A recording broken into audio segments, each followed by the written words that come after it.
হযরত বেলাল রাদিয়াল্লাহু তাআলা আনহু দিনের বেলা উমাইয়া ইবনে খলফের দায়িত্ব পালন করেন, যেহেতু তার খরিদকৃত গোলাম ছিলেন।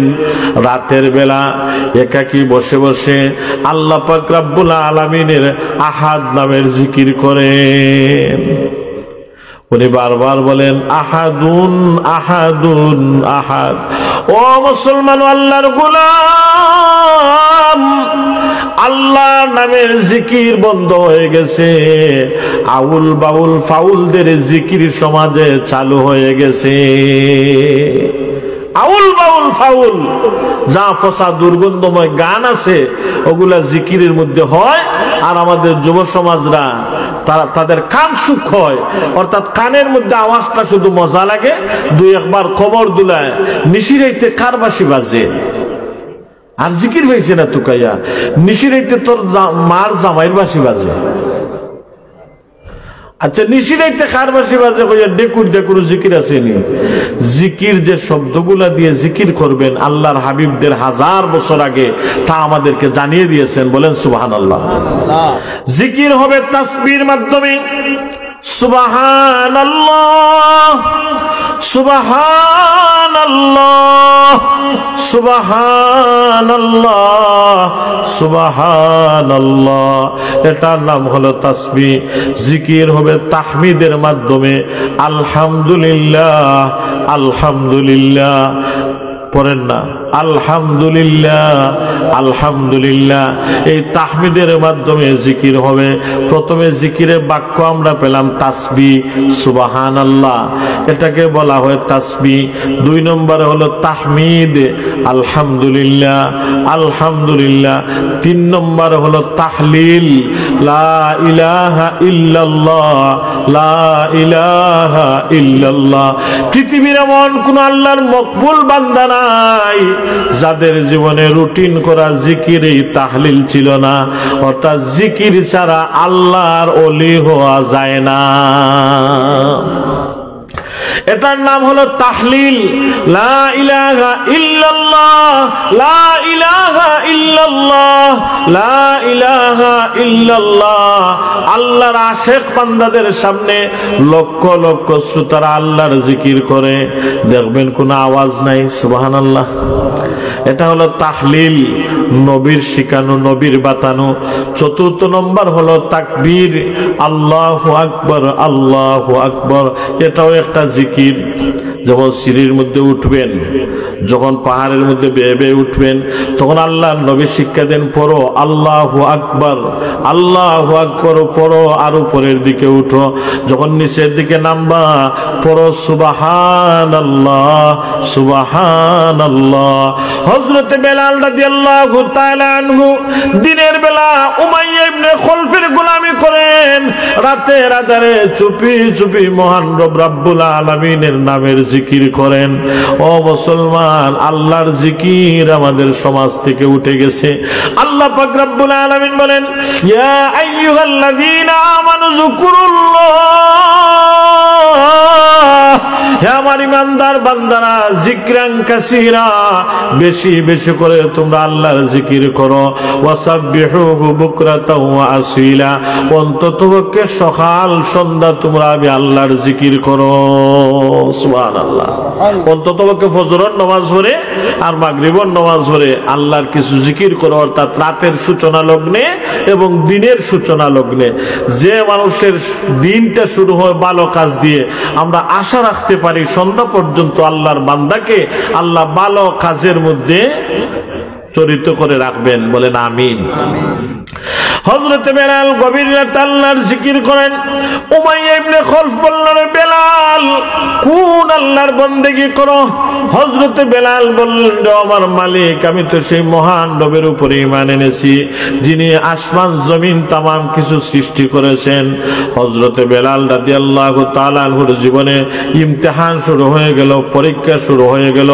অর্থাৎ আল্লাহ পাক রব্বুল আলামিন আমাদের তিলাওয়াতকৃত আয়াতে কারিমার মধ্যে এটা বুঝাইলেন যাহারা বলল কালু রাব্বুনা আল্লাহ, তাদের রব হলেন আল্লাহ, সুম্মাস্তাকামু, বান্দা তুমি কি টিকে থাকতে পারবা? আমরা বললাম যে আল্লাহ আমরা টিকে থাকতে পারবো, এটা আমরা মুখে বললাম, অন্তরে দেখা যায় 200 টাকার বিনিময়ে একজন চাচা তার ইমান বিক্রি করে দেয়। বলেন নাউজুবিল্লাহ। কয়শো টাকার বিনিময়ে? 200 টাকার বিনিময়ে ইমান বিক্রি করে দেয়। হযরত বেলাল রাদিয়াল্লাহু তাআলা আনহুকে উমাইয়া ইবনে খলফ পরীক্ষা নেওয়ার জন্য অত্যাচার শুরু করে দিল। বলল বেলাল তুমি এক আল্লাহর ইবাদত বন্দেগী ছেড়ে দাও, তোমার রবকে তুমি ছেড়ে দাও, আর তুমি আমার গোলামি করো। যদি তোমার রবকে তুমি ছেড়ে দাও তাহলে তোমাকে আমি পুরস্কার দিব, মহা সম্পদ তোমাকে দান করব। হযরতে বেলাল বললেন রে উমাইয়া ইবনে খলফ, জীবন যদি চলেও যায় আমার রবের নাম আমি মুহূর্তের জন্য ভুলতে পারবো না। হযরত বেলাল রাদিয়াল্লাহু তাআলা আনহু রাতের আধারে বলেন আহাদুন আহাদুন আহাদ, ও আমার রব, ও আমার মালিক। উমাইয়া ইবনে খলফ আমার দেহের মালিক, কিন্তু তুমি তো আমার অন্তরের মালিক আল্লাহ, আমাকে সাহায্য করো।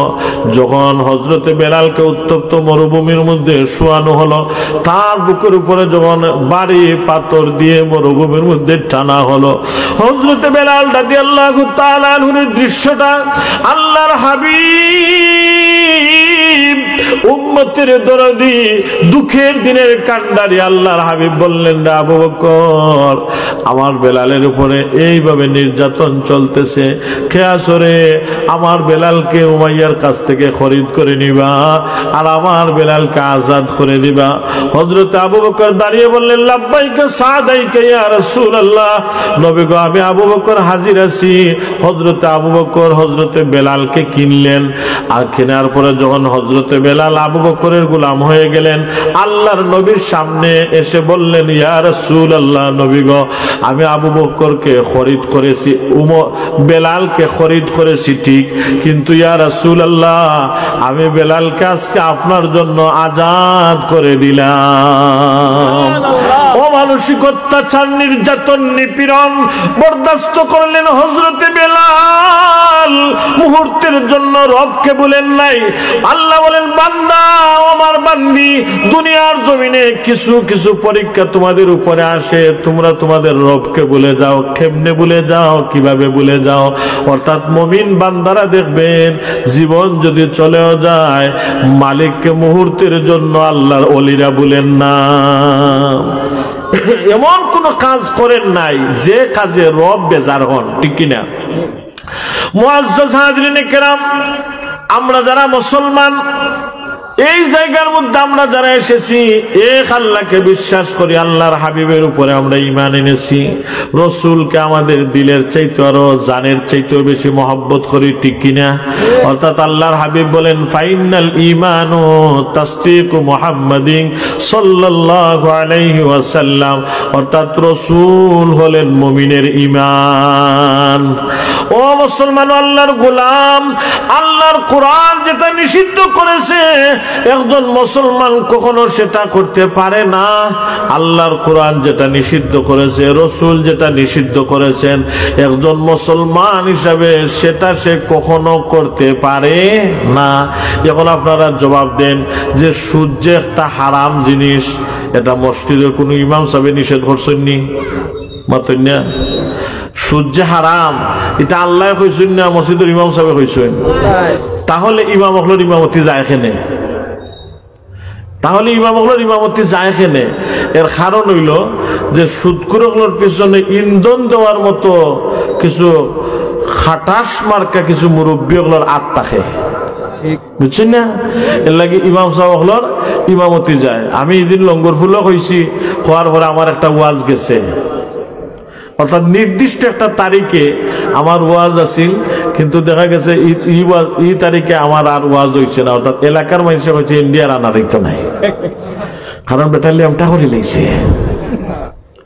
আর আমি জানি না ইত্যাদি আমার খাঁচায় কিরামান কাটিবিন হল ও খাজর খাজি আসলা, আমি তো আর চিনছি না।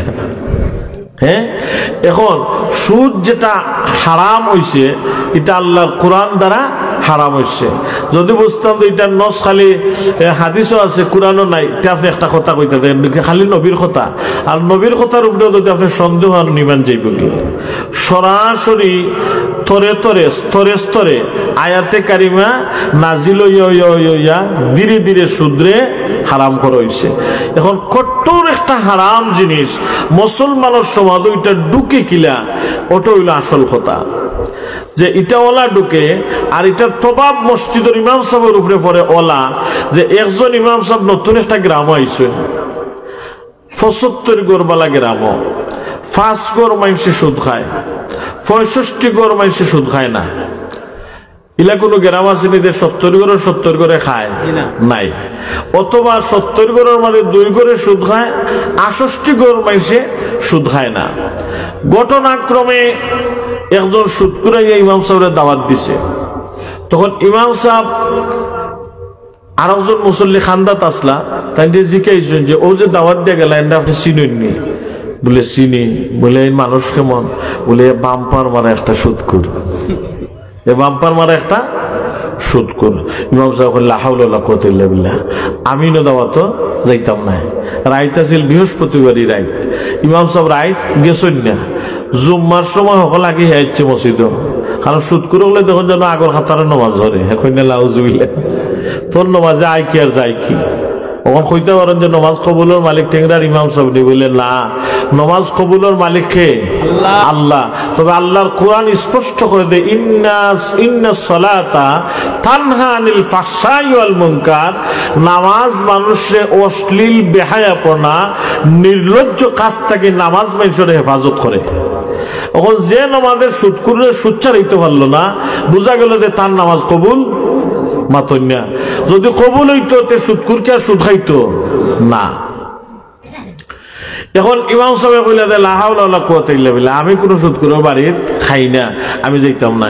হে ঈদের জুম্মাতে আগে ইচ্ছে আইয়া ইমাম সাহেবের বাড়িতে আতুত বললিয়া, হে আপনি নয়া ইমাম আইসুননি? এর আগে আরো কত ইমাম আমরা গাঁত আইসুন, সকালে একবার নাস্তা খাইতা আমার বাড়ি, বিকালে আর একবার গিয়া খাইতা, আর আপনারা পয়লা নয়া ইমাম আইসুন হিসেবে দাওয়াত দিছে, আপনি গেলেন না, আপনি আমার চিনেননি হইয়া পাড়াইয়া গেছে। মতল্লি তো একটু আগে আইন পয়সা ঘন্টা করি মসজিদ, মতল্লি মসজিদের ভিতর থাকি কান শুনছেন উনি জুম্মা পরে আইয়া ইমাম সাহেবরে কইরা, ইমাম সাহেব জুম্মার আগে আপনার করে হাউকি শুনলাম, বলে ওলা ওলা একজনে দাওয়াত দিছিল, ঘটনাটা ওলা কইলা। তো মতল্লি কিন্তু চিন চুন খেয়ে হাউকাইছে, বেটা গাঁৱৰ মানুষ বেটা চিনবা নানি। এখন ইমাম সাহেবরে তাই ডাইনে বাবু চাইয়া দেখলা গাঁৱৰ আর খেউ আছে নি, তখন তখন খেউ না আতো দল্লা দইরা কইলা যে ইমাম সাহেব আমার বাইদি চাইয়া মাফ করিয়া দিলাম গা, মানে যে আপনারা জুম্মার আগে গাইলাইছে আমার বাইদি চাইয়া মাফ করিয়া দিলাম, আমার চাচার গরো ভাই জোরে হইতে নাই নাউজুবিল্লাহ। আচ্ছা মতল্লির ওখানে হইল নি বেটার চাচার গরো ভাই হইলে করে তাই নিকেন ইমাম সাহেবরা হইতে পারেননি? আচ্ছা এর হলে হইলে এ একটু উচ্ছন্দ যে কোনো সময় আপনার কোনো যে কোনো ক্ষতিও করিতে পারে। তবে আমি আপনার শুভাকাঙ্ক্ষী হিসাবে একটা পরামর্শ দিলাম, রাইতে একবার এসব দেখেও দেখে না মাঠে জানগি জানো জোরে একবার হোক নাউজুবিল্লাহ। যে মতল্লে প্রেসার ক্রিয়েট করিয়া ইমাম সাহেবের সুদখোরের গরো খাওয়াই দেয়া, ইমাম সাহেবের পিছনে নামাজ পড়িয়া মানুষ কতটুকু ফায়দা বনইবা, আর মতল্লির দ্বারা গ্রামের মানুষ কতটুকু উপকৃত হইবা, আমি আর হওয়া লাগতো না, আপনারা বুঝতে পারবা। কারণ যখন মানুষ নাচকানোর বিরুদ্ধে যখন যুব সমাজ যখন উদ্যোগ নেয়, তখন দেখা যায় কিছু বুড়াইন ও তার ইন্ধন দেয়। কন্যা নাউজুবিল্লাহ খেনে বলে এগুর বয়স ৮০ হয়ে গেছে, বয়স ৬০ হয়ে গেছে, আইজ মরবো কি খাইল মরবো ইকানোর প্রতি ডর নাই। দিন ফন্তরে হয় ঠিক আছে তোমরা আল্লাহর হতে আসো, আর রাইত হতারে গিয়ে দেখলাই নি ফন্ত সাহস। কারণ ইটা কিছু মুনাফিক আমরার চৌকো ধরা খাইছে। ওইতে গানটা লইয়া দেতা হইল, যারা গান করাইছে এরা আমরার ফুয়াবাতি যান ভাই বিরাদর, এরা আমরা আত্মীয়, আত্মার আত্মীয়, আমরা প্রতিবেশী, পার্শ্ববর্তী গ্রামের ফাইন। একটা ঘটনা তারা গোটাই লিছে, একটা অনুষ্ঠান তারা আয়োজন করছে। তবে তারার দুঃখটা হইল যে হুজুর আপনারা যদি আগে তারা ইনফর্ম দিত, তারা আগে যদি আমরা একটু কইতো আমরা অত বড় আয়োজন করি না। এটা তারার একটা দুঃখ, কারণ উভয় দলে তো আমার লোকে মারছেন। আমি আগেও কইছি যে এরা আমরা প্রতিবেশী, এরা আমরা আত্মীয় স্বজন। জানি না আপনারা আমার কিলা মনে করেন। আমি যদি দূরই কোনোখানে যাই, মনে করো বিয়ানীবাজার বেলা ওয়াজও গেছি, আখটা দেখলাম বেলা খরতলের গুফা, তো এগুলো আমার লাগবো না নি মাতই না। আর হেও কিমান 50 জনের লগে গপ করে এই আমরা হুজুর, এই আমরা হুজুর, কিন্তু আমি খরতলের ইমাম সাহেব নেই, আমি তো টেংরার ইমাম সাহেব, কিন্তু হেও মনে করেন যে তার আপন জন। আমি ওলা মনে করি এরা আমার আপন জন। শালন হুকা, একামত হুকা, আশপাশ দায় এলাকা আছে, কারণ অত্র হামসায়ার এমন কোনো মানুষ নাই যে আমরা মায়া করে না। এটা আপনার আর দোয়ায় আর আল্লাহর একটা অনুগ্রহ। মুসলমানের চাইতে অঙ্ক মিলাইলে হিন্দু মানুষ আরো বেশি আমরা মায়া করে। তখন তারার দাবি হইলে যে আমরা আগে হইলে আমরা টেকাগুলা খরচ হয় না। এখন প্রশ্ন হইলে আগে হওয়া আর পরে হওয়া এটা বড় কথা নাই। যুব সমাজে আন্দোলন করছে, গান এটা তামিজিত, যুব সমাজের উচ্ছ্বাস, উদ্দীপনা, উৎসাহ, তাদের আয়োজন, এটা কখনো বিয়োজন হয় না। সুবহানাল্লাহ। এখানে বলে তারা যে উদ্যোগ নেয়, এই উদ্যোগ যুবকরা সফল করিয়া সারে, কারণ এই উদ্যম, এই শক্তি যুবকদের যুবক সময়েই তাদের শরীরের মধ্যে থাকে। আমরা যারা বাপসাসা তারা এই পথ, এই সময়, এই সহযোগিতা আড়াইলিছেন, এই দিন তারা গেছে কি ঠিক নাই নি। আজকে আমরা যারা মাইমুরব্বী, এর একদিন যুবক আসলা নানি আসলা, আজকে যারা যুব সমাজ তারাও একদিন মুরব্বী হইবা। তখন দেখা গেল যে এটা এমন একটা ফানিটা গড়াইল এই ঘটনাটা, কিছু মানুষ দিনও অর্থাৎ যুবকগুলোর পক্ষে, রায় ফেরার বিপক্ষে। হেরা দেখালি এরা চুকাইয়া দিতে আছে, ফয়ন্তর কি সাহস, গান বন করিল্লা খৈরে একবার দেখা হবে হুকা নাউজুবিল্লাহ। কিন্তু এটার উচিত আছিল হয়তো না নিয়ে বলে ফয়ন্তে ভালো একটা উদ্যম দিছে, তোমরা কিছু ক্ষতি হয়ে গেছে, আমরা দরকার লাগলে ফয়ন্তর কাছ থেকে ক্ষতিপূরণ লইয়া দিলাইমু, তোমরা আর ইলা কোনো পদক্ষেপ নিও না। কিন্তু মুরব্বী ইকান না হইয়া দিনও ফয়ন্তর আইয়া কইছে আল্লাহর কাম করছো, আর রাত্রে হেরারে গিয়া কইছে আরফটা করিয়া দেখাও, গাজীর মোকামো করতে পারে না, তোমরা উঠানো করো। নাউজুবিল্লাহ, কত বড় শয়তান। এই কথাটা মায় মুরব্বীগুলোর মাঝে গিয়া খেউ গিয়া কইছে, ইটা খবরও মিলছে। অর্থাৎ দুই ভাই দিয়ে থাকছে, যে মতলিয়া ইমাম সাহেবরে কইল যে আমার চাচার গরো ভাই, আপনি রাইতে একবার যাইন গিয়ে জানো মতল্লির কোনো জাত হইল নি, আর কোনটা কইলাম না, কারণ রেকর্ড ওর মাইসে এটা বাদে লইয়া টিকটক আরম্ভ করবো। তো কত হইল যে একজন ইমাম সাহেব তাই তাকওয়াবান, সর্বোচ্চ তাকওয়ার উপরে তাই ইস্তেকামত থাকার চেষ্টা করবা। কিন্তু আপনারা যদি সবে মিলিয়া যদি তাদের সহযোগিতা না করেন, একলা কি টিকে থাকা সম্ভব মাতন্যা? কারণ ইসলামের দাওয়াতের ক্ষেত্রে প্রাথমিক পর্যায়ে রাসূল আরবি সাল্লাল্লাহু আলাইহি ওয়াসাল্লাম চুপি চুপি মানুষের দাঁড়ে দাঁড়ে আল্লাহর দ্বীনের দাওয়াত পৌঁছে দিয়েছেন। সুবহানাল্লাহ। কেন? আল্লাহ বললেন ওয়া আহসানু কাওলাম মিম্মান দাআ ইলাল্লাহি ওয়া আমিলা সালিহান ওয়া ক্বালা ইন্নানি মিনাল মুসলিমিন। অন্য আয়াতের মধ্যে আল্লাহ পাক রব্বুল আলামিন বলেন উদউ ইলা সাবিলি রাব্বিকা বিল হিকমাতি ওয়াল মাউইজাতিল হাসানা। সুবহানাল্লাহ। আল্লাহ পাক রব্বুল আলামিন বলেন হাবিব আমার, দোস্ত আমার মুহাম্মদ সাল্লাল্লাহু আলাইহি ওয়াসাল্লাম হিকমতের সহিত, প্রজ্ঞার সহিত মানুষের দ্বারে দ্বারে ইসলামের দাওয়াত পৌঁছে দেন। অর্থাৎ ইসলাম কখনো উগ্রতা পছন্দ করে না। ইসলাম সব সময় মানুষদেরকে শিষ্টাচার, নম্রতা, ভদ্রতা মানুষদেরকে শিক্ষা দেয়। আমরা যারা আশপাশ অঞ্চল যে সমস্ত ভাই বিরাদার যারা সুদের মতো নাজাসতের মধ্যে জড়িত, তাদের পায়ে হাত রেখে আমরা বলি ভাইয়েরা তোমাদের সাথে আমাদের কোনো আদাওয়াতি নাই, কোনো দুশ্মনী নাই, আসেনি জোরে হোকা।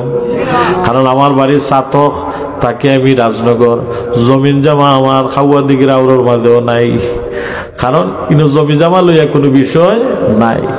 ও মুসলমান আল্লাহর গোলাম, আমরা আমরা চাই তোমরা জাহান্নামের আগুন থেকে বাঁচো, তোমরা আর আহলে আকালদেরকে জাহান্নামের আগুন থেকে বাঁচাও। কারণ আল্লাহ যদি আমাদেরকে কোনোদিন জিজ্ঞাসা করেন যে বান্দা এই চেয়ারের লায়ক তুমি ছিলে না, এই চেয়ারের যোগ্য তুমি ছিলে না, আমি আল্লাহ ফজল আর করমের গুণে তোমাকে এই চেয়ার দিয়েছি, চেয়ারের মধ্যে তোমাকে বসাইছি, বাবার বয়সী মানুষদেরকে তোমার নিচে বসাইছি, কিন্তু তুমি আমি আল্লাহর পক্ষে কি কোনো কথা কোনোদিন কোনো জায়গায় বলেছ?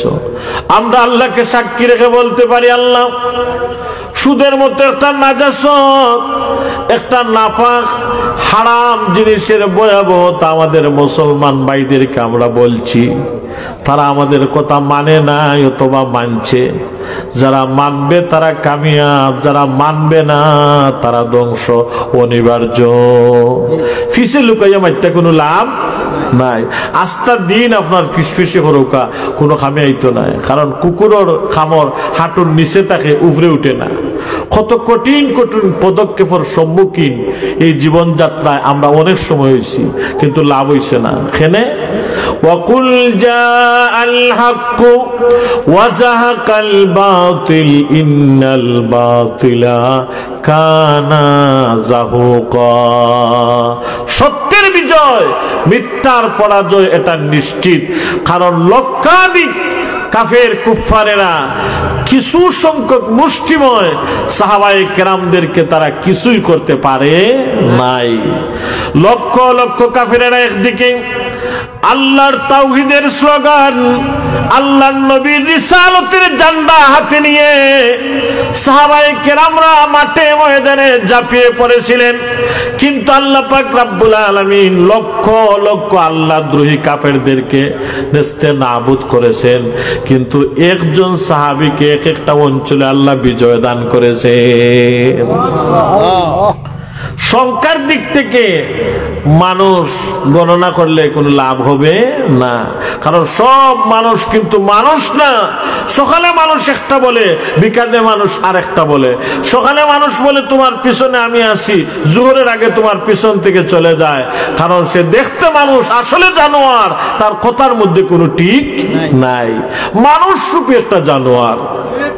আল্লাহ পাক রব্বুল আলামিন বলেন ওয়ালাকাদ যারানা লিজাহান্নামা কাসীরাম মিনাল জিন্নি ওয়াল ইনসি লাহুম কুলুবুল লা ইয়াফকাহুনা বিহা ওয়া লাহুম আ'য়ুনুল লা ইউবসিরুনা বিহা ওয়া লাহুম আযানুল লা ইয়াসমাউনা বিহা উলাইকা কাল আনআম বাল হুম আদাল উলাইকা হুমুল গাফিলুন।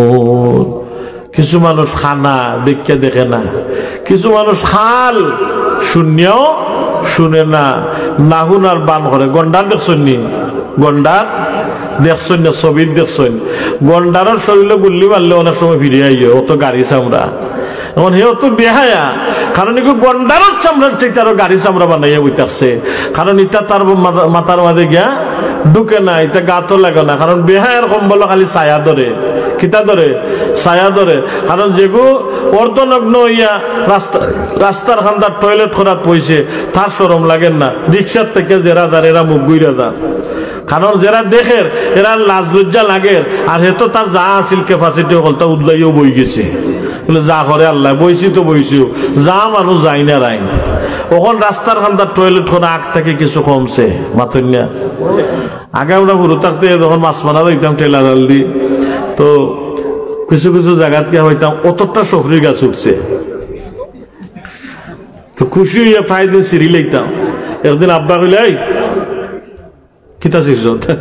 বলে সফরি গাছ যখন লইছি বাড়িতে রইতাম, বলে নাউজুবিল্লাহ ফালাই ফালাই ফালাই বলে কেনে?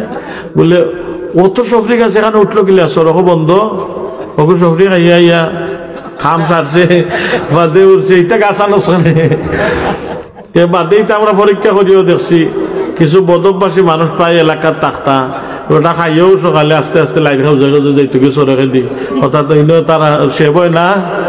ও বেটা যেন ডেইলি অন্য যাইতো, অন্য সফরি গাছ বেশি উঠতো, বড়ই গাছ উঠতো বিসি উসি গিলিলছে বললো বেউসর বাইরে কোন দিন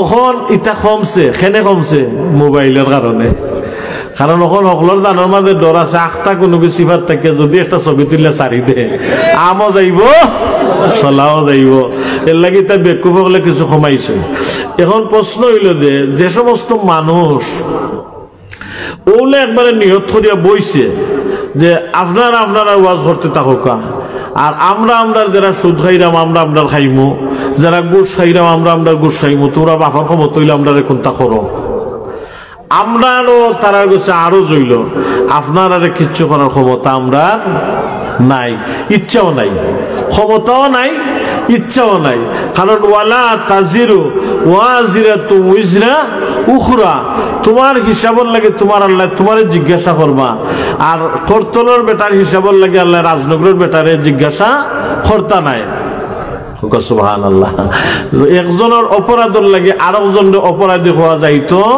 নাই মুআজ্জাজ হাজরিনে কেরাম সুদ যে অর্থ ব্যবস্থা এটা সর্বপ্রথম যে আবিষ্কার করছে হইল মালউন ইবলিস শয়তান আপনারা মনে মনে হইতে পারেন বললে ডক্টর ইউনূসে সুদ সর্বপ্রথম যে আবিষ্কার করছে কে করছে শয়তান আল্লাহ সুবহানাহু ওয়া তাআলা বলেন وَأَقِيمُوا الصَّلَاةَ وَآتُوا الزَّكَاةَ وَارْكَعُوا مَعَ الرَّاكِعِينَ অর্থাৎ হে দুনিয়ার মানুষেরা তোমরা নামাজ কায়েম করো আর তোমরা যাকাত দাও কি দাও কথা কইনা যাকাত দাও ওয়ারকাউ মা'আর রাকিঈন তোমরা রুকুকারীদের সাথে রুকু করো অর্থাৎ তোমরা জামাতের সহিত নামাজ পড়ো বলেন সুবহানাল্লাহ আল্লাহ সুবহানাহু ওয়া তাআলা কোরআনুল কারীমের মধ্যে বহু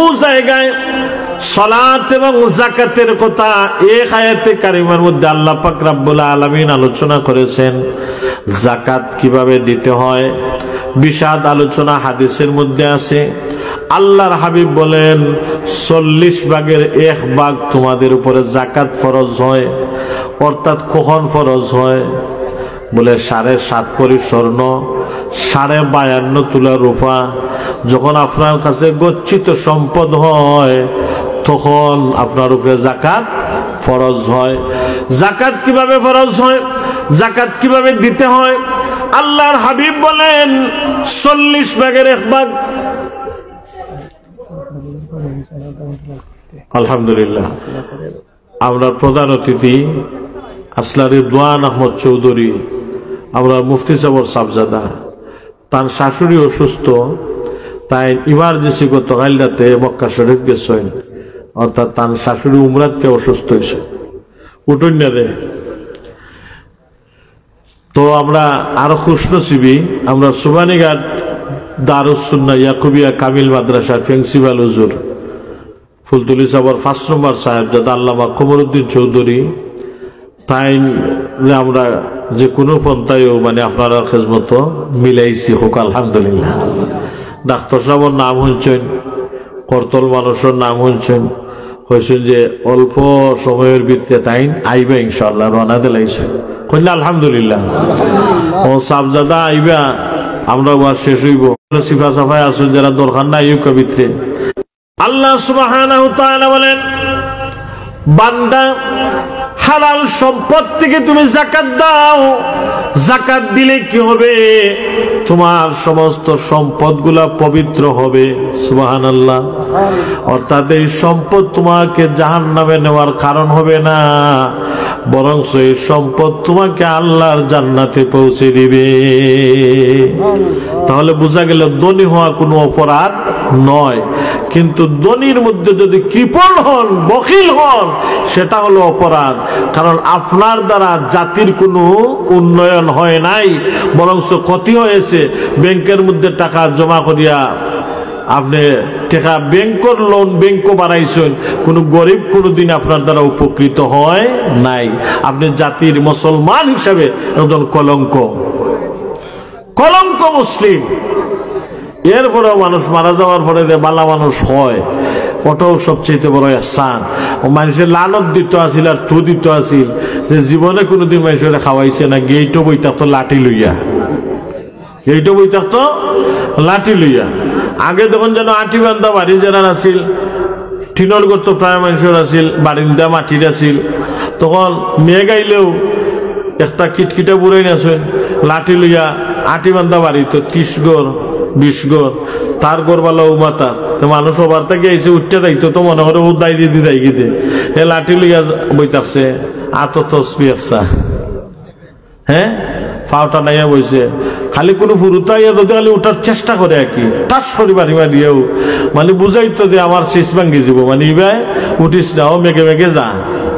কারণ হে নিজে তো শান্তিতে থাকছে না, কেউ শান্তিতে থাকতে দিছেও না। ওটা হইল কৃপণ যারা, বখিল যারা, এরা অভ্যাস। আল্লাহ সুবহানাহু ওয়া তাআলা বলেন যাকাত দিবেন, কিভাবে দিবেন? আল্লাহর হাবিব বলেন 40 ভাগের 1 ভাগ তোমার উপরে ফরজ হয়, তুমি যাকাত দাও। যাকাত দিলে তোমার মাল পবিত্র হবে। তোমার যদি ধন হয় কোনো সমস্যা নাই, কারণ সাহাবায়ে কেরামদের মধ্যে সবচেয়ে ধনী ব্যক্তি যিনি ছিলেন আল্লাহর নবীর কলিজার টুকরা মেয়ের স্বামী হযরত উসমান জিন্নুরাইন। উনি ধনী ছিলেন। কতটুকু ধনী ছিলেন যার ধনের কোনো বর্ণনা দেওয়া সম্ভব হবে না, কিন্তু সারাটা জীবন আল্লাহ এবং তার রাসূলের তরে কুরবান দিয়ে দিয়েছেন। বলেন সুবহানাল্লাহ। মহিলাদের মধ্যে তদানীন্তন সময়ে ধনাঢ্য মহিলা ছিলেন আমাদের আম্মা জান। গর্বে আমাদের বুকটা ভরে যায়। উম্মাতুল মুমিনিন হযরতে খাদিজাতুল কুবরা রাদিয়াল্লাহু তাআলা আনহা, মক্কার সম্ভ্রান্ত পরিবারের মেয়ে, একজন সফল ব্যবসায়ীও ছিলেন। আল্লাহর হাবিবকে যখন স্বামী রূপে কবুল করলেন, আম্মা জান যা স্থাবর অস্থাবর সম্পত্তি ছিল সবগুলা আমার রাসূলের কদমে এনে হাজির করে দিলেন। বললেন, ইয়া রাসূলুল্লাহ, মক্কার জমিনে সম্ভ্রান্ত পরিবারের ধনাঢ্য ব্যক্তিবর্গদের মধ্যে আমি একজন ধনাঢ্য ব্যক্তি গো নবীজি। আমার এই ব্যবসা বাণিজ্য যা কিছু আছে তা তো আপনি আগ থেকেই দেখতেছেন, সুবহানাল্লাহ। কিন্তু নবী গো, সব সম্পত্তি আপনার কদমে কুরবান করে দিলাম।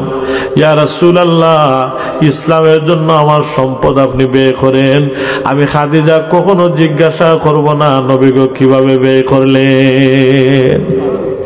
জীবনের অন্তিম সময়, শেষ সময় আল্লাহর হাবিব মাঝে মধ্যে বসে বসে আমাদের আম্মা জানের জন্য চোখের পানি ফেলে কাঁদতেন। একদিন আয়েশা সিদ্দিকা রাদিয়াল্লাহু তাআলা আনহা দেখলেন, বললেন, গো নবীজি, এত এত স্ত্রী আপনার আমরা, কিন্তু এখনো বুড়ো মহিলার জন্য কেন কাঁদেন? হুজুর বলেন, আয়েশা রে, তোমরা যারা আছো আমার সুখের দিনের সাথী, কিন্তু আমার আয়েশা, আমার খাদিজা আমার দুঃখের দিনের সাথী। আল্লাহ সুবহানাহু ওয়া তাআলা বলেন, বান্দা, মাল যদি তোমার হয় সম্পদের যাকাত দাও। যাকাত দিলে তোমার মাল পবিত্র হয়ে যাবে। ওই মালের জন্য আর জিজ্ঞাসা করা হবে না। যেমন আপনি 40 কোটি টাকার মালিক, আল্লাহ পাক রব্বুল আলামিন বলেন 1 কোটি টাকা আমার রাস্তায় তুমি যাকাত দাও, এটা ফরজ। নামাজ যেভাবে ফরজ, রোজা যেভাবে ফরজ, হজ যেভাবে ধনী হলে ফরজ, যাকাত একজন বিত্তশালী মানুষের উপরে সমান ফরজ। এটা কোনো সুন্নত মুস্তাহাব ওয়াজিব নয়, এটা আল্লাহর বিধান। কারণ বান্দা যদি 40 কোটি টাকার মধ্যে 1 কোটি টাকা যাকাত দাও, বাদ বাকি 39 কোটি টাকা তোমার জন্য হালাল হয়ে যাবে।